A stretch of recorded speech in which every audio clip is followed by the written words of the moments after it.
often swapped positions between hit scan and flex, and part of that was due to the meta that we were in, and Sojourn being one of the picks. But outside of that, there was still a little bit of flexibility there, and obviously that is, I think, a major boon in terms of setting up your roster and having that versatility when you're trying to make sure that you can line things up in the best way possible. But this time around, I think I have a clear vision of what Vision and the rest of Redbirds have going. Certainly want to get the opinion of everyone else out there as well. Chat predictions, now is the time. 1 for Hive, 2 for Redbird Esports. Let us know who you think is going to take this one and move one step closer to a position in the Pro-Ams. Alrighty, for Redbird Esports and Hive, we're starting things out on well, so the Reinhardts are put aside. It's time to monkey up a little bit. Let's see if this Genji stays. We have seen hints of the Genji here and there in other maps, but yeah, there's a switch from Shugareru. No surprises, mirror compositions. Yeah, this is the composition that everybody is kind of whispering about. This is just the direction everything's inevitably going to go in. By the time we hit Pro-Ams, this is what everyone's going to be doing. Yep. Whispers of monkey compositions have proven true. Astro next first to go, though. Gig doesn't look too much longer for life, to get you completely honest. Things break down. Look to the DPS. It's Chime coming out on top. A second for the Reaper in the small room. Next to the mini pack. He can't be defeated. Hive take a big win. Yeah, that's a big neutral fight win there. I mean, obviously just getting some confidence under your belt, that is a huge dub. But also, now you have a great position to play from. Now Redbirds has to utilize a ton of resources and a little bit of time as well, just getting into position while also having to work and maneuver their way past so many death traps, like Chime just hanging out, just waiting for Gig to come through. And Chime's going to get every one of those choke points. Gig and Grathen's job is not easier, and it's not made any easier by their health points hitting 0. I think Redbirds have got to call this one. You just can't compete when you don't have that Reaper damage. So difficult to get past this, especially now that Hive have had a little bit of time to generate some ults, and now Redbirds have to look out for this Death Blossom. Chime is going to be put into a position where he can succeed with this ult, but obviously they know exactly where it's coming from. Everybody was looking to insulate Chime, and no secret where he's going to come from. From the side. Alright, he's looking for a Death Blossom, like you said. Does he find it? The boost's there. Almost of his own volition. We see Vision jump into the pit, trying to avoid a easily death. Trying to TP back into that Winston now. Get himself a good position to continue this fight. Chime sets up on the side of the point, and Hive are going to be able to regroup here pretty easily. Yeah, and also Hive trading the sound barrier and still coming out ahead. That is such a, an efficient way to take these fights, and now you're going to see them go 1-1 yet again here, this time with the Kitsune rushes. Kitsune Rush positioning, though, just a lot better for Redbird Esports. Hive claim the mini-pack area with it. They're trying to allow Shugareru space to try and use this overclock while they're in the Kitsune Rush. They can only get one off the back of it. It's a close fight. And when this Primal Rage wears off, it's likely to get even closer. Hive have regrouped on the side lane here, but can they finish off Gig? Oh, he's actually going to slip away. Shugareru was holding some of that energy for when the Primal ended so that he could go for the one-shot. This time around, though, waits for it and is awarded with a kill onto Renko. That's an opportunity here for Hive to push back in. He's just waiting for a second victim. Gig dives him. Astro next, a beautiful counter dive. Makes a lot of space. With Chime up in his face, it gets even harder. Vision's got an overclock, though, and it's got all of Hive's names written on it, as well as scratched into his belt.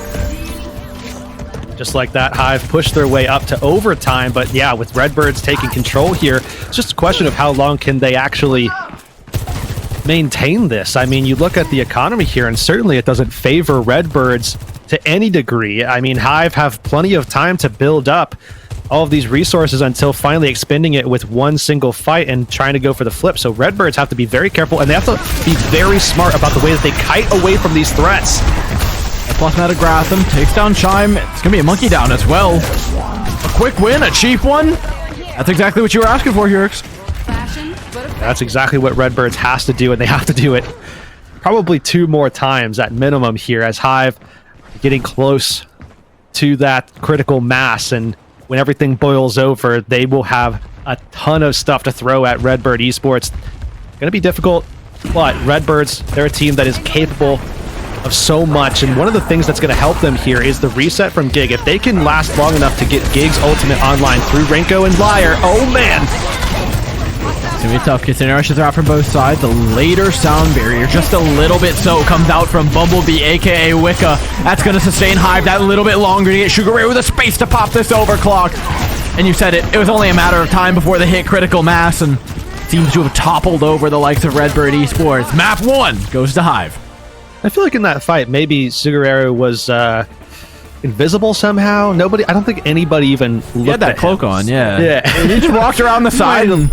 Might need to look into the code on that one. That something was off on that last fight. Nonetheless, though, there's an early lead here established by Hive, and one that I think, a couple weeks ago, as we see 64% for Redbirds. That's no surprise. They have a pretty big fan base, but nonetheless, I think like a week ago, if we said, okay, Redbird Esports versus Hive, Final Four, Hive is taking an early lead over Redbird Esports, I think generally and genuinely, people would have been surprised to hear that. But now, in the current context, maybe not so much. I mean, they haven't taken a lead yet. Let's hold our tongues for a moment. They got a round lead, you know what I mean? This is the smallest of leads, but nevertheless, it is one. And against a team like Redbirds and with a team like Hive, it's important that they build momentum early, just with how this team operates, right? Such insane talent that can pop off. You got to get momentum going your way, and Reaper's trading isn't the worst start ever for them, but they've got to find a way to reclaim this space. And it's Astronex moving forward, diving on Division, low HP, but a perfectly timed Suzu bails him out. Gig's traded, but Astronex manages to stay alive by the grace of Abyss. I mean, both sides there. Renko and Abyss just stepped up and made saving plays. Unfortunately for Redbird Esports, Hive had theirs later and got more value with Gig going down, and now Hive has control yet again here. Remember, they're round 1 up.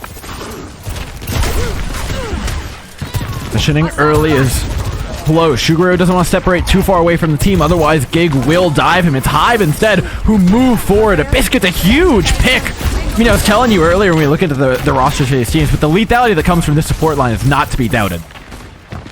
Yeah, not at all. I think both sides actually have that as well. Abyss obviously doing a good bit of damage. Renko known for that. And now the dive comes in. Oh man, they're just going right for him and actually separating Astronex. Oh wow, Renko's so low. The sound barrier from Hive, I mean, it was supposed to have been enough, but Redbirds are going to be able to match when the opposing Kitsune Rush comes out. Hive's Kitsune Rush is going to last a little bit longer here, but I think they just want to try and disengage as long as they can. Astronex yoinks the health pack from Gig right from under his sweaty monkey palms. Makes sure he doesn't live and takes the fight win. That was thievery of the highest order. What a great play from Astronex. Theft. Yeah, Redbird Esports now backed up yet again, and look at the position that they've been placed into now. I mean, 25% left to go. Not a lot of time at all, especially when you consider they won't have their support ults for any of these attempts, so they have to make something happen. They need a miracle. I mean, it's going to be volatile. DPS ults are everywhere in its chimes. Who pops his first? He does go down for it. Overclock from the high ground is positioned beautifully from Sugareru, but disengage through Redbird's Esports, trying to avoid it. Grafton, though, didn't get the memo. Oh, they're going to be backed off. Astronex coming in as well with a Rage, with a Fury. Overtime is ticking here already. Oh, he looks pissed as well. Gig's holding on the point, but all he can really do is take damage. Someone's got to stand here, and unfortunately, that means Redbirds are sans tank for quite a while. They can juggle the touches for as long as they may, but where are the final blows going to come from? It's like Redbird Esports gets the flip, but I mean, this is a similar situation that they were in before, and Hive, they're already ready to go to dive back in, and they're going to have both their support ults pretty soon here. Redbird only has Renkos here. I think Redbirds have to play aggressive. They've got to play before these Portal Splits come online. There's Suzu. Kitsune Rush shot, but the health bars are too low. The health bars are too low! Oh, Redbirds just couldn't pick themselves up before going in. The fight was on a knife's edge. Maybe, just maybe, they can get bailed out by a DPS player here. Doesn't look likely, though. Abyss finishes off the last of them in Redbird Esports. Jurix, it seems likely they're going down a map number 1. Something that, like you said, if you told us this at the beginning of the bracket, we wouldn't have believed you.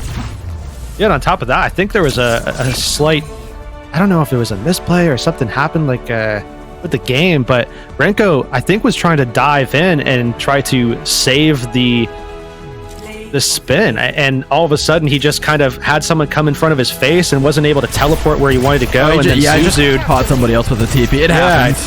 Yeah, I've been playing a ton of Kiriko. Unfortunate, right? Yeah. It's not fun, but it's one of those things when there's clumped up players teleporting all the way through them. It just isn't consistent because they're clumped up like that, and for that the health bars never recovered. At the end of the day, I think there were a lot of other things that happened as well throughout the round, and honestly, more consistent play from Hive, which is something we didn't think we'd be saying, but I think the big thing that you can point to with all that as well is that Hive got a large majority of first picks, even in neutral fights.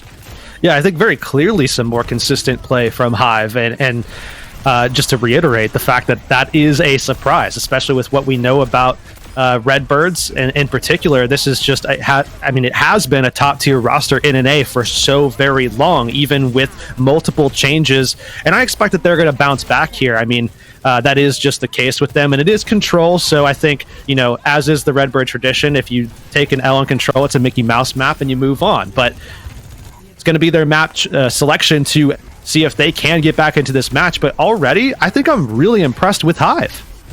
They're showing us some incredible play, and honestly, I think a little bit more than what we got on days prior, where they were struggling in initial engagements, where they weren't quite sure of themselves and how they wanted to take on the opposing team in the initial dives. They were great on the second, third, fourth cooldown rotation. When fights went long, Hive tended to look good, but all of a sudden, it's much better, and I think a lot of that, I have to give credit to Astronex, who's done a fantastic job positioning in these fights, and I think it's just outplayed Gig, at least all the way across Ilios, in terms of judging when to dive into Gig's backline and try and trade people out, and judging when to counter dive Gig, because every time he counter dive Gig died, and every time he dove the opposing backline, he was getting picks, and Gig wasn't. So Astronex had a great understanding of when his backline was safe, when it was safe to make that dive, and when he needed to help them out, and for me, that was one of the biggest differences.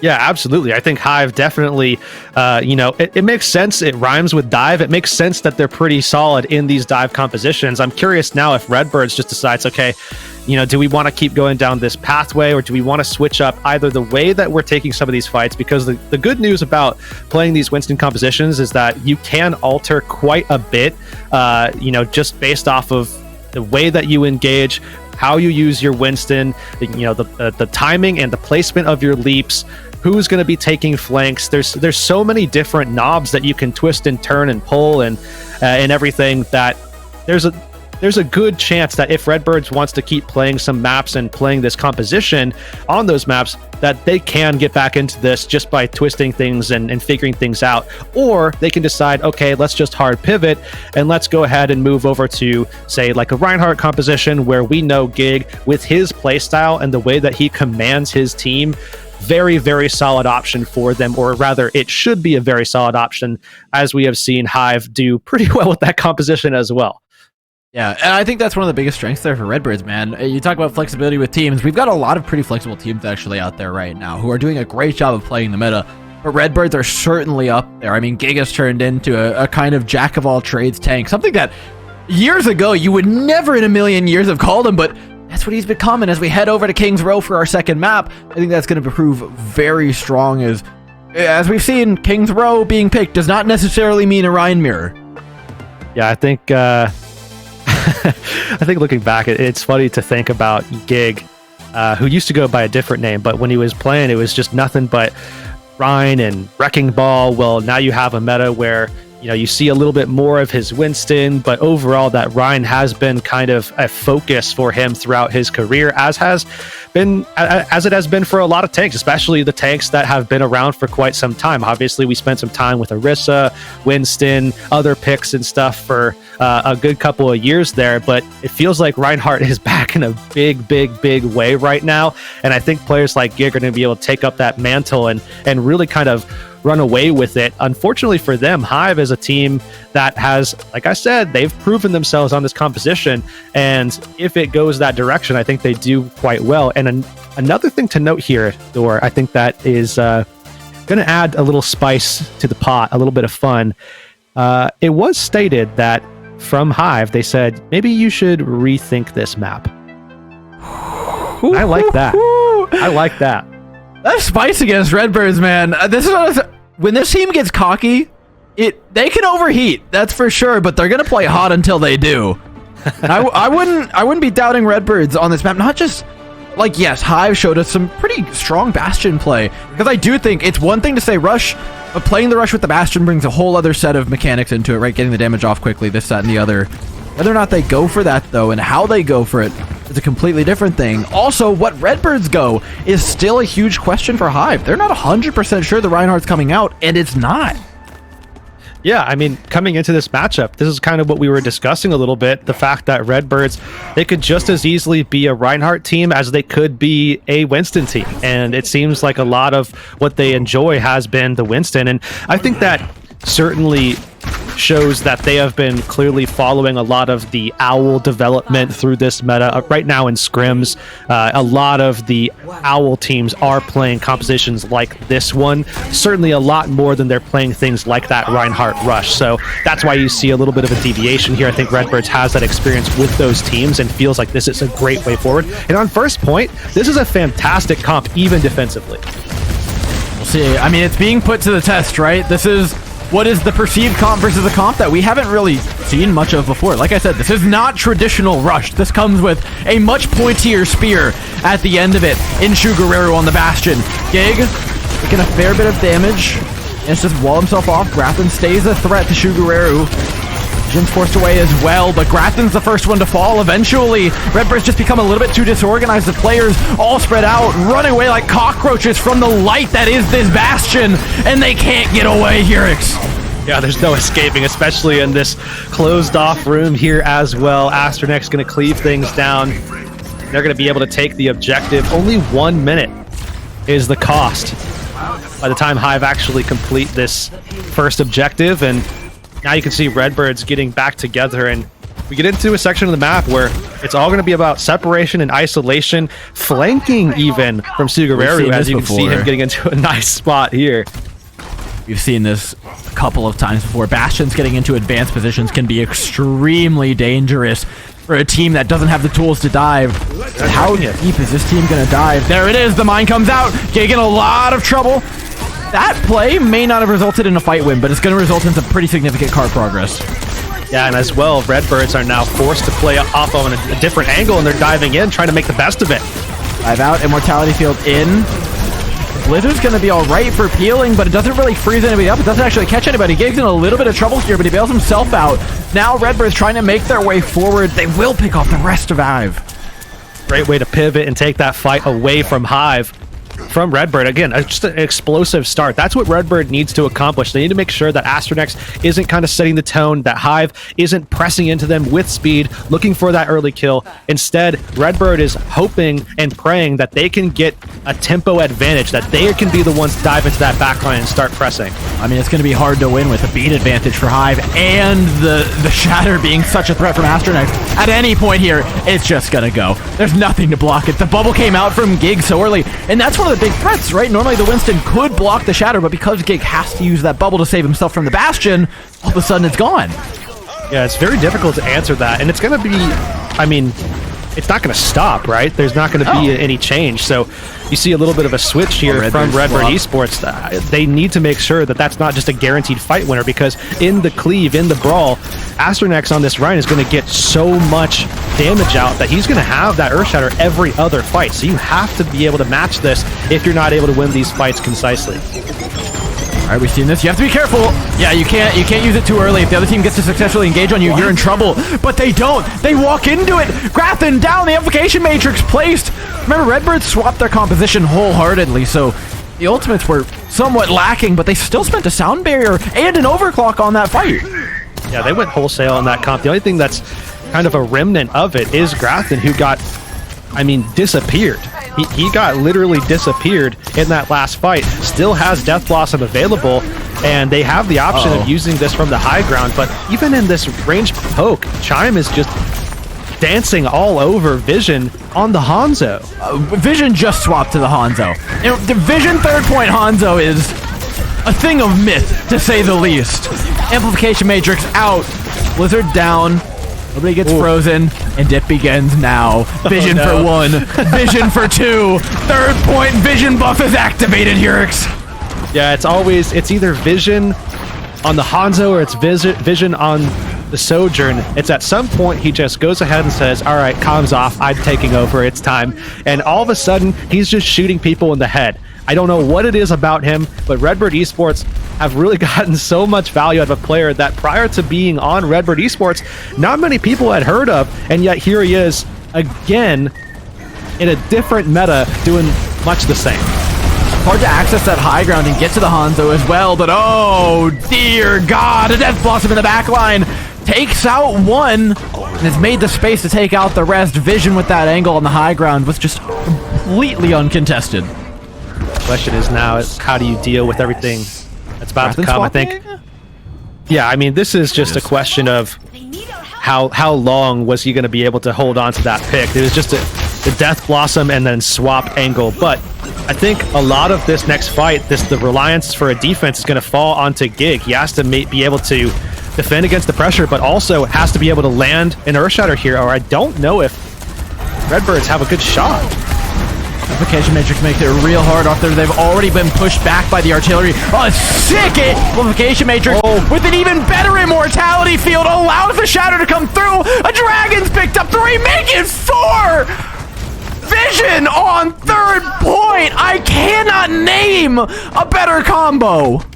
I mean, the crazy thing here is that Hive kind of won the tank duel a little bit there. They just went... They won like every other part of the fight except for Vision. Yeah. Fraction of a second earlier, a great timing there. Immortality comes out. There's the stun from Astronex, and yet Vision clears the entire fight pretty much by himself, and now has given Redbird Esports a great spot to play from defensively. They have both support ults, they have Blizzard coming online. Hive has virtually nothing. You get through this. The sound barrier has got to be obscenely good. They wall off Gig, push forward. Sugaru's twitched over to a Cassidy. Little bit more mobile. Fire Strike comes through. The Blizzard lands. The sound barrier will see them through it almost, and almost only clumps and horseshoes and hand grenades, and this ain't either of those here. It's 1:36 on the clock for Hive.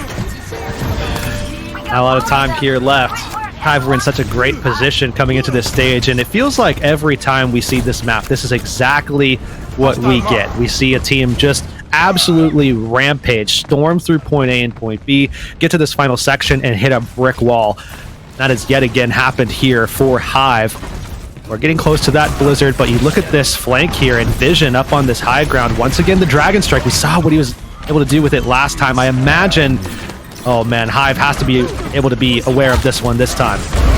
Iron's there, Dragon comes down at Sugaru, that's caught, and that's a lot of damage. That's a lot of damage, man. This guy is throwing him in from angles we've never seen before.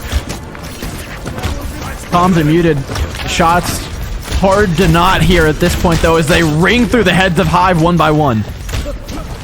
Clearly, this is becoming a problem here for Hive to deal with, and on top of that, they've started to just expend every ult, and now with one more fight, they need a miracle. Shatter's there. It's decent onto the back line of Hive.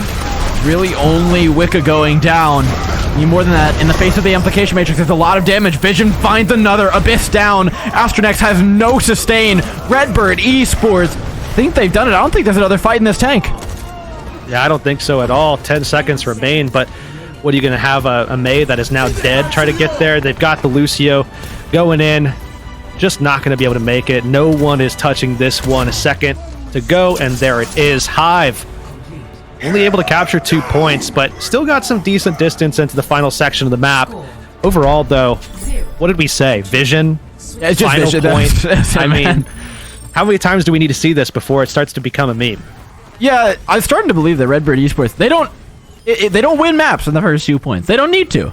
There is no point. The remaining 4 members are but meat shields for this Hanzo.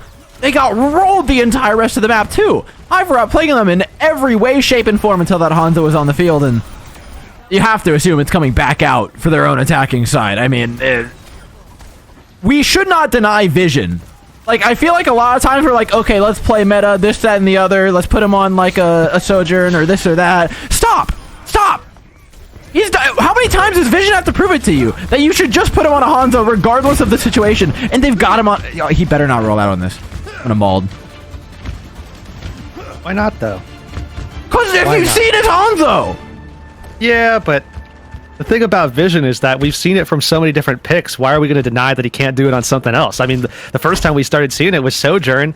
No, that is a load of baloney. He did it before Sojourn even came out. He was doing this Hanzo thing. That's actually true. That's fair.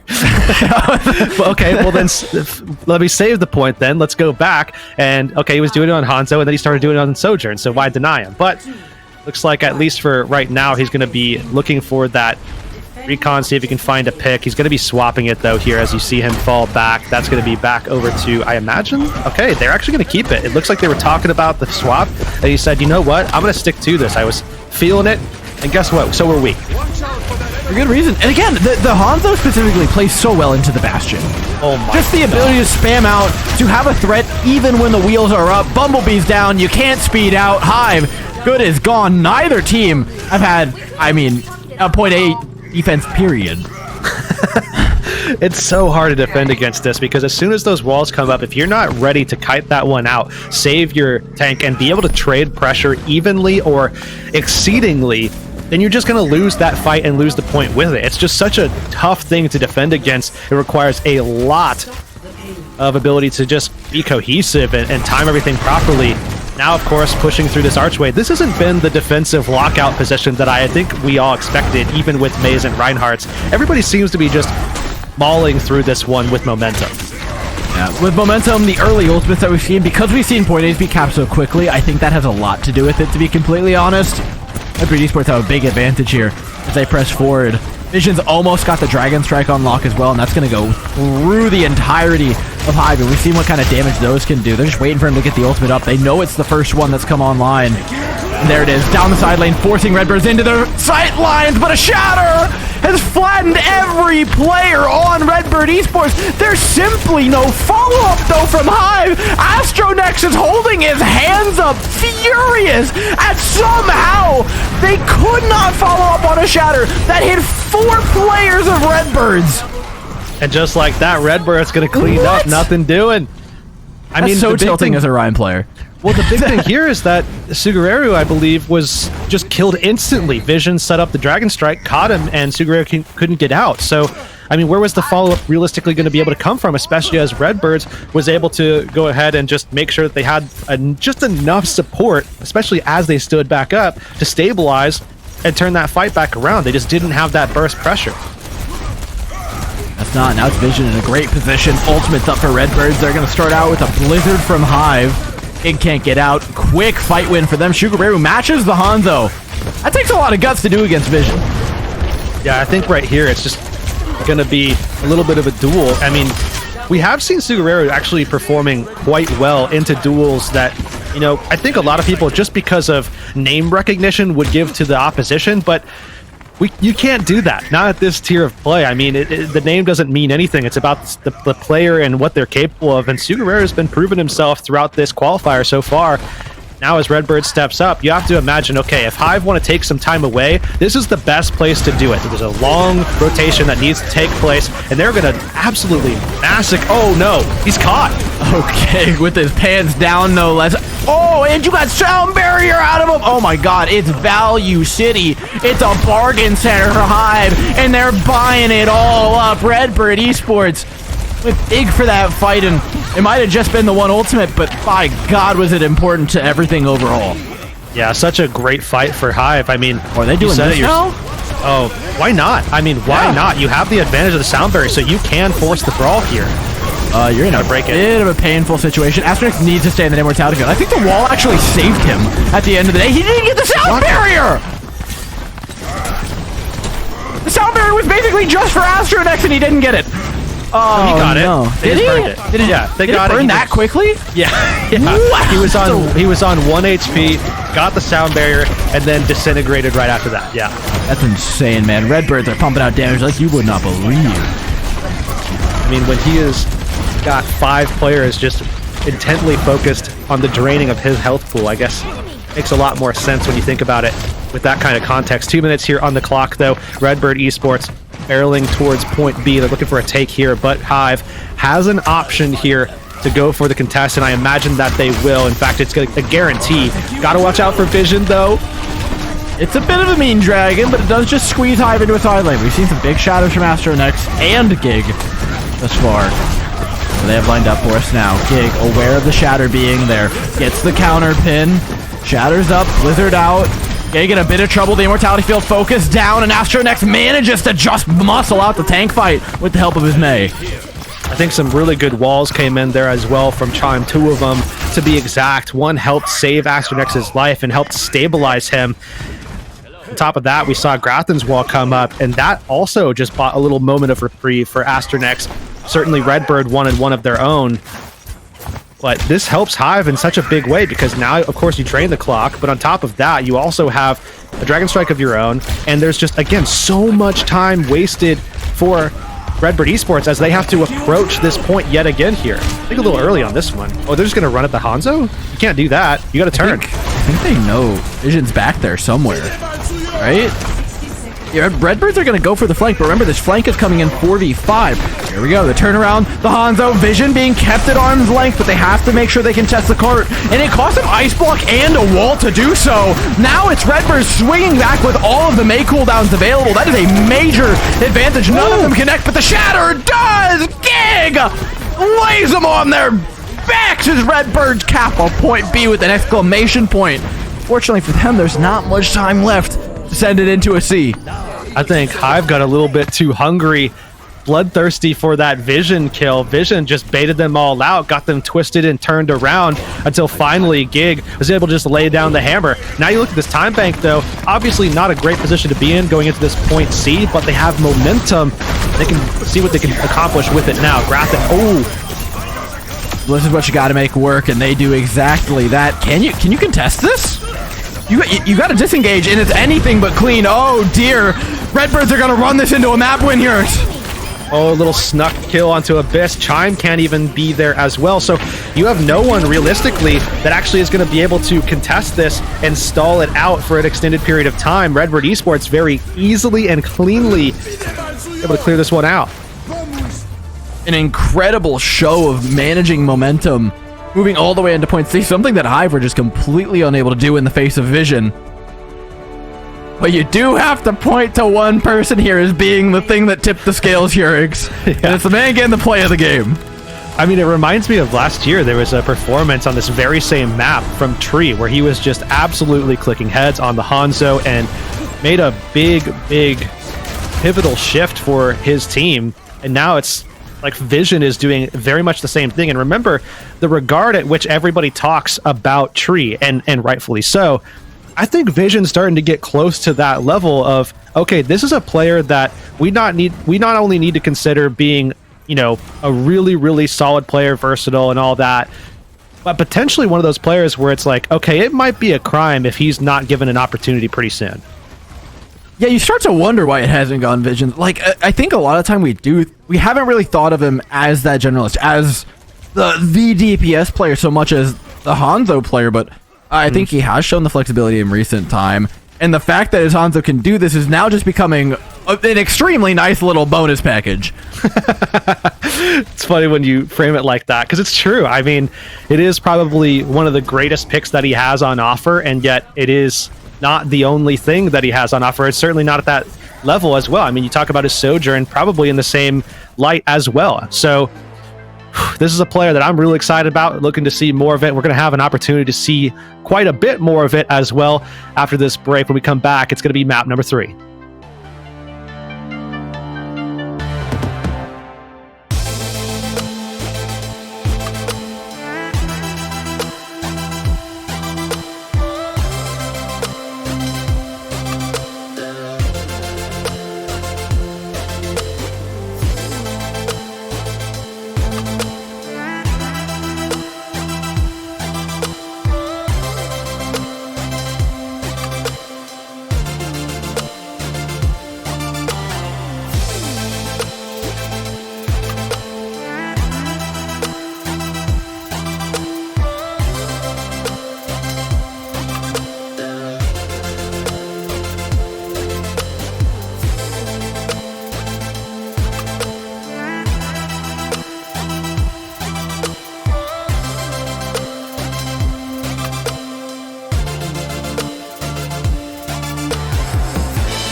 What's good, y'all? Welcome back to a 1-1 series between two teams that have been duking it out like no others. We got Hive and Redbirds up for us, and we're heading into a map under 3. It's going to be Shambali to try and duke things out here, because we've seen this one before. Oh yeah, specifically with Hive, right? This is a team that they're not hiding what they're trying to do here. There's no question what the objective is. It's going to be a ball comp more than likely. Strider let you know last time. This time we don't need a warning at all. If it's Shambali, the expectation is that Hive's going to try to pull something out here. This was a Redbird victory when they did go toe-to-toe on the Reinhardts, but it was pretty close. And I think that, you know, if Redbirds decides to pull that out in the future, Hive isn't going to shy away from doing that. However, why not get away from it if you think you have the upper hand when you do? And that's exactly what Hive is trying to do here. Yeah, and I think it's a gutsy move, to be honest. It's one thing to say, okay, we want to shift away from the Reinhardt, but to shift all the way over to a ball comp, we already talked about it. This Redbird team is incredibly flexible. And to try and kind of outflex him and say, okay, we beat you on the Winston, we're going to try and play you on the Rhine, and now we're going to try and play you on the ball. That's a lot, especially for a team that we would often consider very strong. Like we said, that pop-up potential, but when we think about this team, also flexible isn't the first thing we think of. It's certainly there, but you have to wonder, is it as much as Redbirds? Will they bend, will they flex, or will they break? Yeah, that's the main question for sure. And this is a great map for us to kind of figure that one out, because this is a map that I think a lot of teams haven't had as much practice on. I've talked to a few players and everything, and there has been an indication that, yeah, this is a map that we've played, tested, but not necessarily have scrimmed consistently. Certainly not against everything that people are going to throw at us. But there is one swap that Redbird is going to make sure that they do have that flexibility that we talk about them having. And that is going to be Gig actually moving to the side. It's going to be Moving Fish instead, taking his place. And they're known for quite a few tanks at this stage. Obviously, we've seen Moving Fish. One of the things I think that is most interesting about Moving Fish was all the rumors, especially like towards the end of last year and into this year. And we're going to get a good look at them playing something like an off tank. I would have to imagine would be the predominant thing. I think Redbirds is certainly not going to be throwing in something like a Rhine or a Ball into the mix if they're not playing Gig. Yeah, and I think you can have different looks at this map. We've seen Ball versus Ball, which was honestly just a clown fiesta that ended with 2 first point holds. So I'm not too mad about that, to be completely honest. I want to see 2 different comps face off, and I think Redbirds is planning on giving that to us. Yeah, I think at this stage it's pretty much a guarantee that that's going to be the case. Although I will say, while we have seen quite a lot of, you know, ball comps being played here, and that's what's been kind of tried and tested, there is a look that does actually do quite well into the ball. Doesn't look like we're going to be getting that, so I'll save my point, put it in my back pocket. As Redbirds, it looks like they're going to be opting instead for a spam composition, long range pressure, going for poke, trying to make sure that they can insulate that back line as well. Sigma's really good at protecting it. In the meantime, Hive setting up. I mean, this is an aggressive, all-out burst dive composition between the Tracer, the Sombra, the Wrecking Ball, Knock-Up. All those 3 things are going to connect. And on top of that, once someone goes airborne, Abyss can lock in that Discord Orb, and whoever goes up in the air is coming back down into the grave. No, they're not coming back down. It's usually they'll come back down, but it'll be 6 feet under. They're going to go ahead and put a headstone right next to him, right? Yeah, exactly. You get the point. Dive lines up, though. First point will dictate a lot of this, though. How much momentum they have going further on into the map. How they want to approach the rest of the map. Feeling each other out here, but this initial high ground is kind of indicative of what is to come. For now, it's just moving the cart. Redbird Esports, I'm curious how they want to contest this. They have a Tracer of their own. Make sure the touch goes through. Sleep misses. Vision under a lot of pressure. Cart's still moving, though, as we speak. And that means that Redbird Esports are effectively going to lose this high ground. They didn't lose a fight, but they lost the space that losing a fight would lose you. I think they're fine with this, though, because the position that they're playing from right now is actually the most defensible position on probably this map. I mean, it's hard to say because of this tournament. We haven't gone past this part of the map. Yeah, it's been a whole lot of A. Not much else. Astronex dives in. I'm looking for the hack on what is a critical health pack to a ball team. Working out well here. I lined up for the dive. Who's the target? Who are Hive looking for? Because they can't actually get too far into the backline of Redbirds, but Chime's lined up. What do they want? It's Ana. Hacked, and a lot of damage thrown her way. It's traded for Shugareru, but I think Hive are okay with that. They've got the quick spawns. I think all of that just was... Oh, Astronex going down. So does Abyss. That was a huge dynamite follow-up there as well from Moving Fish. I mean, that's that spam pressure. That's the value you get. I think Redbirds, too, going to be on their toes next time around Hive goes for one of those dives, because the last time we saw it, Liar just a little bit early on that dart and whiffed on it. Allowed Astronex to get off a little bit of damage. Liar otherwise might have been able to get away alive. So I think Redbird's going to be looking to play that one a little bit more defensively and be on the lookout for when that's coming so that they can actually land that defensive utility. Like you said, this is where the hold happens a large majority of the time, with Hive coming up on all 5 ultimates.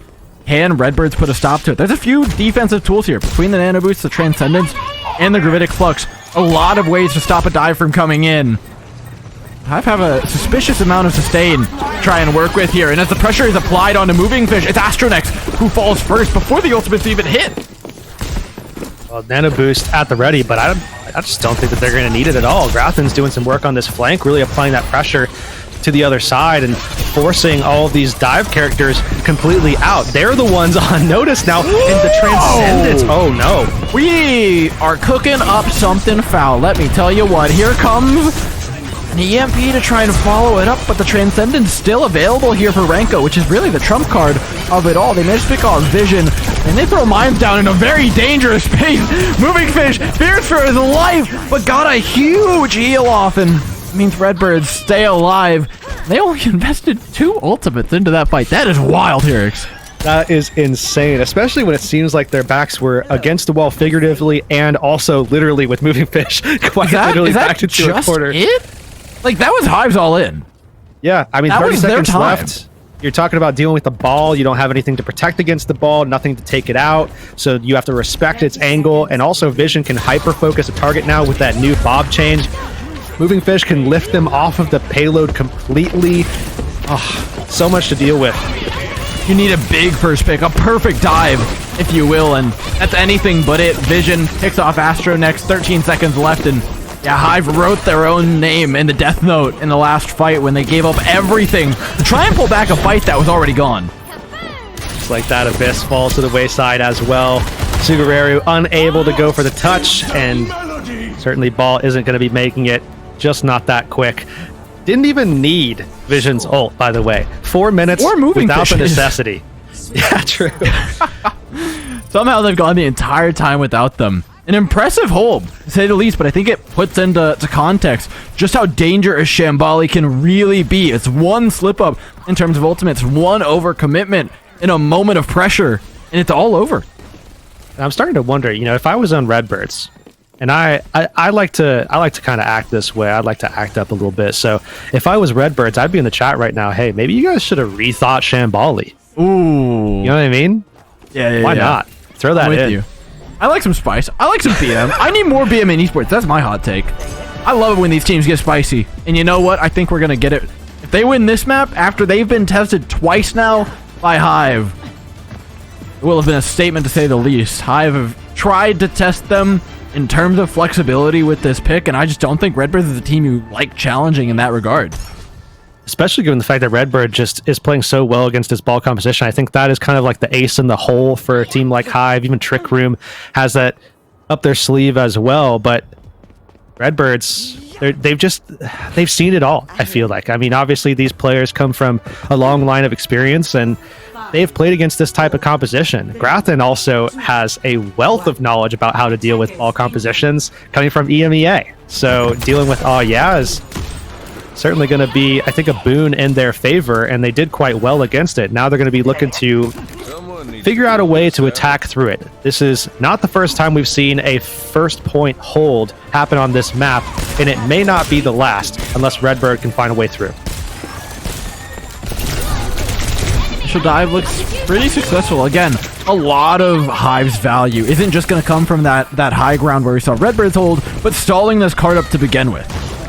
Oh, that doesn't help things.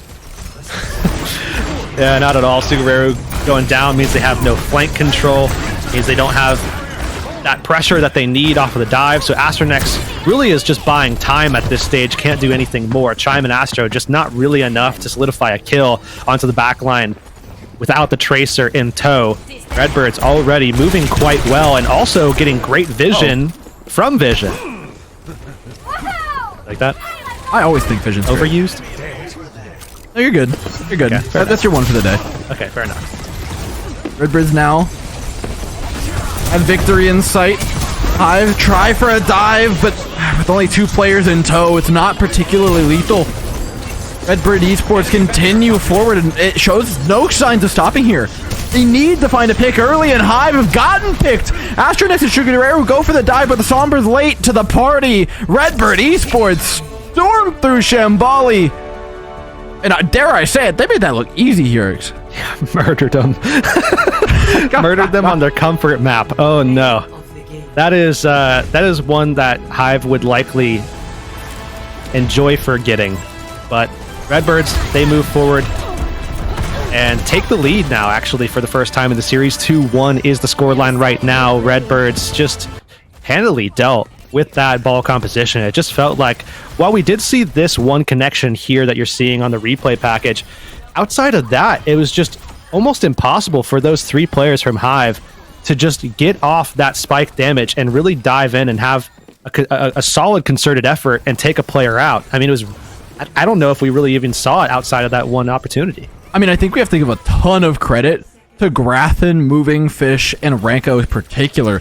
We're not only spy checking the Sombra, but Grathen did not let a flank route go pretty much the entire game. Yeah, I mean, this man was making sure that Hive were having to dive from the front. We always talk about a dive triangle, setting up with those 3 players and collapsing in on somebody, but if you can't get the setup, it's not nearly as lethal, and so Grathen's job is incredibly important. Yes, he's not getting crazy numbers of kills, but he's making sure your supports aren't getting flanked, which is way more important in the grand scheme of things when you're playing a pick composition into a dive one. Yeah, absolutely. I mean, did his job to a T. And we're going to be moving on to a map number 4. I think, Hive obviously getting yet another map pick here. They're going to be going in a direction that I think offers them some versatility without locking them into something that they can't get out of. Once you go and lock yourself into a map like Shambali, well, you're pretty much locked into the ball comp. As soon as it doesn't really work like we saw, well, you don't have flexibility. So I think the best thing forward for them is to pick a map that offers them the option to go with a number of different choices. If they have to swap, they have the availability. And guess what? Map number 4 is exactly that. We're going to be moving on to Esperanza here as what could be the final map. However, Hive has something to say about that, and they would like it to not be, very much so. Yeah, I think it's a fantastic map pick. If you're asking about ways to get back to the Winston, this is probably the number 1 way. In terms of maps that you can pick on push, Esperanza seems like a great place, and I suspect that it's likely to come out from Hive. I'm curious, actually, whether or not Redbirds mirror it. Yeah, I mean, Redbirds, we know that they have a pretty solid Winston there. They got caught out early on in Ilios. It was a 2-0 in favor of Hive. That's really what we saw quite a lot, especially in that first round on Well. But if it comes back, I wonder if Redbirds, like I talked about going into a map number 2, if they're going to be able to just kind of twist those knobs, pull those levers, figure things out. And if it does come down to matching with the Winston, if they just look like an entirely different team now that they have had more time to figure out, okay, what were some of the things that we need to alter about how we were playing in order to fix some of the mistakes that we were making? And then secondary to that, what kind of adjustments do we need to make to counter what we've been seeing from them as well? That's 2 things that Redbirds has been very, very good at for a long number of years. And despite not having Wheats there for them, should still have that at their disposal. Yeah, this is a team that they've never been great at map 1s. I actually don't even think that's controversial. I think they just suck at map number 1s. Like, we've seen them lose and then sweep 3 God knows how many times, and they've come through and they're setting themselves up to do the exact same thing. Mirror comp or not, this is a different team coming into map number 4, and I think Hive shouldn't doubt that. I think we talked about them overheating, we talked about them getting overconfident and letting the momentum kind of spur into something not as healthy. And we might have reached that territory, but they've only got so much time to recover. And my question now is, okay, this team of players who's less experienced than Redbirds in terms of overall experience, can they have that same showmanship, that same veteranship to have that mental, to have that pullback, to be able to reset themselves in a series in a moment that's pretty important. Yeah, I think that's a good point to make, because I was talking to a player that actually, I'm not going to say the team, I'm not going to say the player. They got exposed pretty recently in the qualifier, and they were talking to me and they were saying, look, I mean, we got into a situation towards the end of a series, and some of our newer players just weren't prepared mentally for that situation and kind of crumbled under the pressure. And that happens. I mean, I'm sure Dora, you've seen this happen before, coming from a player's background, and I've seen it myself in this game and others. It's just the nature of the beast. You get into these situations and sometimes it just becomes tough to handle. Certainly that's not going to be the case with Redbirds. I mean, we've seen them in these positions time and time again, and now that they have the upper hand, it's not going to be on them. Now the question is, can Hive stand up to that test? I think, we have seen quite a lot from them in terms of their capability, their potential. But again, the question is, are they going to be able to break through that wall or not? We'll see. Mental's a factor, but so's composition. They're back to what they won with on map number 1. Hive, it's win and you keep going, lose and you're out. Their backs against the wall. Initial engagement matters so much. Astronex makes his way around to meet Gig. Waves hello for a moment. This forced off pretty quickly. Hive, tentative about taking this initial engagement. Without Suzu, it's going to be even harder. So Hive setting up, Chime under a little bit of duress. Redbird actually playing so well together. You can see that they're just keeping everything very well insulated. Nobody taking an extreme amount of pressure. Chime has been at 10 HP for like 500 hours. There he goes. He's all right. The pack. There he goes. I mean, he's across the battlefield. He can't get help from his teammates. Hive look unconfident in their dives, though, to be honest. That is the one word I would use to describe it. It seems like it's not quite set up. Looks like not everybody's in on it. Sugar is starting to frag. You've got one. It's gonna take a lot more than that, though, to beat down Redbirds. Yeah, I think the big thing here for Redbirds was that their sustain was just so strong, and you can see, obviously, Redbird getting a lot of value out of their Lucio here, especially comparatively, where we saw Lyre just kind of sitting on healing Aura for quite some time, and also getting off a decent bit of pressure himself as well. So Redbird's getting a major benefit out of that fight, and that obviously they're going to push this cart forward, but also they're set up for second fight much better than Hive. I've got to come in with the game plan. That's what they did in map number 1. Remember, the Kitsune Rush thrown in first vision with the opener. Even more collaterals aplenty. Hanzo with the soldier, and this guy's putting in work. It was all lined up by the rest of the team beautifully. Just like that, the push continues. Redbird Esports collects their first objective in under 2 minutes. Remember, one of the last times we saw this map, it took 2 minutes for that bot to even move from center. So now to see it, hit that first objective already, and still room to go as well, certainly bodes well for Redbird Esports, and they're going to be able to hold out from this position as well. They have that support that they're going to have to rely on, and they're needing picks early if they want to continue this one. Astronex pressured out an initial dive from Hive. Kitsune looks good. Sugar is able to finish off one. The death block from their corner is bolstered by a sound barrier, but actually kind of falls on deaf ears. Hive toss out one of their own and try for a counterattack. Vision looks to pierce through that all the same, but maybe a bit overzealous in his approach to the fight. Hive still have a chance here, but it's going to be tough. They've got to find those DPS members and reduce the lethality of this composition, and with an overclock, it should be a lot easier to do so. Well, I like this play, though. I mean, Sugarrare is going to just eat that backline alive, but I still like that play for Redbird Esports. They had that forward respawn advantage. They took full advantage of it, and we're able to get a little bit more time. I mean, we're a minute removed from when we were first talking, and that's with an early pick coming in from Hive. So now Redbird Esports gets to get back into this fight, and yes, they're going to have to build, but so is Hive. So a little bit of a neutral fight here, at least to a degree, until we see some of these ultimates finally come online. Hive have been shoved into this corner. Like, they had nowhere to go but fight their way out, and Chime seems to have done it for them. The Death Blossom was beautiful. Fight was close to flipping the other way. Redbird's now on the back foot, but a lot of space to go. Yeah, 50 meters plus that downtime after you capture the objective. I mean, Redbird they just worked so well off of that initial momentum from that neutral fight from the beginning. they got so much value out of their first 2 bot pushes, and now Hive trying to do the same thing. I mean, they're just not going to get as much value. It's just impossible. And here, Redbird's going to be able to start this fight with an early Kitsune rush that Hive have to build to match. Keeps Gig off the high ground, allows Hive a disengage. Now it's Redbirds with control of the high ground, though, and Vision can cook from up here. We got to be real careful. This kind of sightlines, that kind of Sojourn player is very, very dangerous. They've caught the likes of Hive sectioned off, but a Kitsune rush comes to their aid to try and force away Gig, who's dropped low, but not dead. Grathan now at the Death Blossom wants to make his way into the back line of Hive. Doesn't even need it, as Astronex is already 6 feet under. A sound barrier out of Hive, though. They're not done yet. Oh, going to be combating that as well with a sound barrier of their own. Consider that a better beat, but Grathan's going to be diving forward, has to be careful. He could have his head taken off if he does this Death Blossom at the wrong time. Fire's gone. That's a good bit of sustain. Remember, Gig died earlier. They don't have a tank to rally behind. Sugareru? Wow, that was a gutsy dive. The Suzu saves him, but not Wicca, not Bumblebee. Fortunately, Vision's eventually taken down. Grathan's got a lot of work to do. Can't quite find a target he's looking for. Gets the self-heal off. First Reaper on cart. You really need your Reaper to stay alive. Chime's not able to. That should be a win for Redbirds.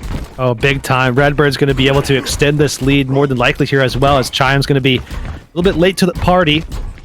Hive, of course, need to make sure that they can get back into this really, really quick, because they just don't have very many opportunities left to get this thing back to neutral, win another fight, get the A cap, and then continue from there. Sugareru down, I mean, fight to come back and win. They're trying to bait Redbirds into an overextension here, but every little bait you do puts you at further range, which puts you at more danger of Vision's alternate fire. Grathan ready with the Death Blossom. Same thing for the other side. Chime looking for the opportunity. Both of these teams looking to disable that, mitigate that Death Blossom if they can. Grathan putting Astronex in timeout as far as health bars are concerned. Death Blossom goes out into the backline of Redbirds. The same thing happens to Hive, and theirs is far squishier. The bot continues. Grathan, just a better Death Blossom, right? I mean, this is both teams' objective was to make sure that they got the better Death Blossom. That was going to be able to turn the fight potentially, and Redbirds just won the battle. And now they're in a great spot as well, because closing the gap on the final section of this map here, and on top of that, they obviously can go 1-to-1 with their Kitsune rush, but they're also going to be quicker to their sound barrier, and I think Redbirds wants to play off of that. Redbird wants this thing done early. They don't want to wait 10 minutes to finish out Esperanza. They want to take it to Hive. And you know what? Maybe it will take a few more minutes to finish Esperanza. Quick little intermission. I'm not exactly sure what the deal is with this one. I think probably just a little bit of a connection error for some player. But either way, with where we're at right now, obviously, when we talk about mountains that teams need to climb, Hive, I mean, they've got Everest in front of them. We're talking about, what is this? Almost 100 meters on top of the fact that they have to push the bot back more than once just to get it back to neutral. So, yeah, not a lot going for them, unfortunately, and they have to do it in 3 minutes and 20 seconds. And just a little update as well, as we were getting that one. We're going to be going back into the match now. So pause is going to go down. We're going to get back to the action, and it's mid-fight. Mid-fight, and Hive are already looking good. But I'm sure with a microflick from Sugareru after the pause results in a kill onto Liar. They brought the gear. Let's get hiking here. Yeah. They need every bit of investment that they can get. Whatever gear is the best gear, they're going to need that. 130 is the mark set by Redbird Esports, and they do have both their support ults. Hive used one to win that last fight, and still opportunities to just play this neutral game. This is anything but neutral now as the sound barriers come out. Wicca's is later, though, significantly better for Hive. They had to use theirs to save Gig, but afterwards we're just completely out of options, Redbird Esports. I think at this stage, Redbirds, they're comfortable not winning the fight but if they keep investing, they can buy time, and that's the main goal here for them. They can go ahead and trade these kills, and they feel just as good wasting Hive's time and bringing this cart back to neutral. Look, they're even hijacking it. They're taking it the other direction. Gig keeps just barely getting out within an inch of his life, man. This is criminal, the way he's getting himself through. Highway robbery, thieving Hive of vital eliminations. And the robot's been flipped yet again. A fight lost is turned into a neutral by Redbird Esports, and Ultimates remain even. Yeah, and on top of that, they're almost ready for another fight. The only person that isn't here yet is Renko, and actually Gig is going to help taxi him forward. So Renko's back into this one, and they're ready for a 5v5. The cart hasn't moved. I remember Kitten Erish is here, though, and with the Reapers, that is dangerous. No support ultimate answer from Redbird Esports. In fact, they're not even going to spend. They're going to allow Hive to expend their own ultimates, which results in a cheap fight. There's a long way to go, man. Yeah, I think Hive at this stage are probably going to have to win 2. Honestly, might need to win 3 more fights, and they really don't have any chances to lose 4. 1. Yeah, I mean, it's a crazy amount of fights that they have to go in quick succession. You can't really, at this stage, you can't really lose any fights at this point.